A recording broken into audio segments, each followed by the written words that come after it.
मुस्कुराते हुए बहुत अच्छी लगी।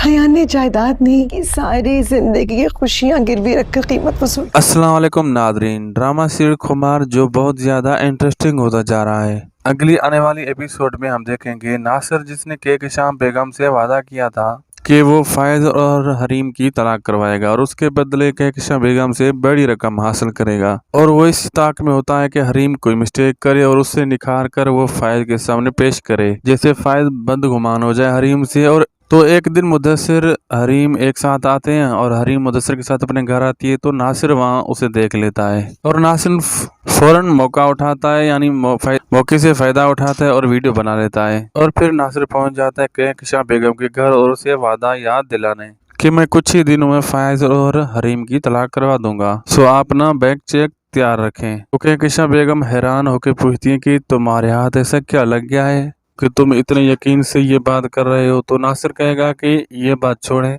आप बस रकम का इंतजाम करें। लेकिन अब की बार केकशाम बेगम ये सुनकर खुश नहीं होती बल्कि उदास हो जाती है, जो कि पहले उसकी ये वजह थी कि उसके बेटी और बहू केकशाम बेगम के साथ किया और ना चाहते हुए हरीम की थोड़ी बहुत कदर केकशाम बेगम की नजरों में हो गई। और दूसरी तरफ जो लाइबा के ससुराल वालों ने उसके सामने डिमांड रखी, उसको पूरा करने के लिए भी इन लोगों के पास पैसे नहीं हैं। सो अब वो नासिर को पैसे कहाँ से देगी?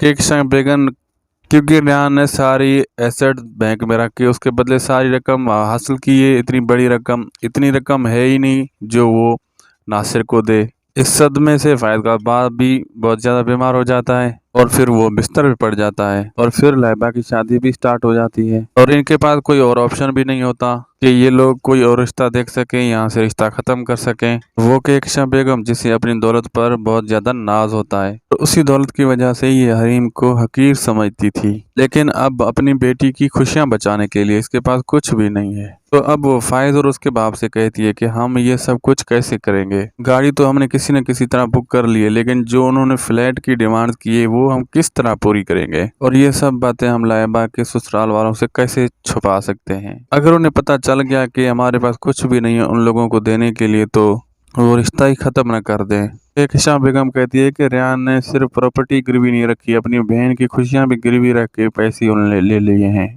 ऊपर से फायद कहता है मैं सोच भी नहीं सकता था कि लाइबा के ससुराल वाले इतने लालची निकलेंगे। तो फिर जब ये रियान से बात करेंगे तो हम ना इनसे बात करने ही नहीं देगी, बल्कि वो रियान का हाथ पकड़कर यहाँ से हमना उसे ले जाएगी। लाइबा बहुत कोशिश करेगी अपने भाई को रोकने की, लेकिन हमना उससे वहाँ रुकने नहीं देगी। तो फिर फायज लाइबा का हाथ पकड़ लेगा, उसे रोक लेगा और फायज लाइबा से कहेगा कि अब कोई फायदा नहीं इसे रोकने का, जाने दो इसे।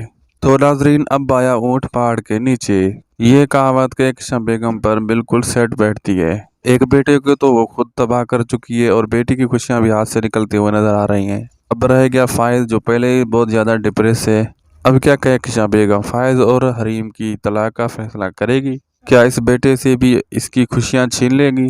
और इनके दरमियान अगर तलाक करवा भी देती है तो ये नासिर को पैसे कहाँ से देगी? अगर नहीं दे सकेगी पैसे नासिर की, तो नासिर सारी बात आकर फायद को बता देगा, तो फिर ये फायद को भी गवा देगी। खैर कभी न कभी तो फायद को पता हकीकत चलेगी ही और यकीनन फायद भी अपनी माँ से नफरत करेगा। तो नाजरीन, आपका इस बारे में क्या ख्याल है? अपनी कीमती राय कमेंट सेक्शन में जरूर दीजिएगा और वीडियो अच्छी लगी है तो वीडियो को लाइक कीजिएगा, चैनल को भी जरूर सब्सक्राइब कीजिएगा।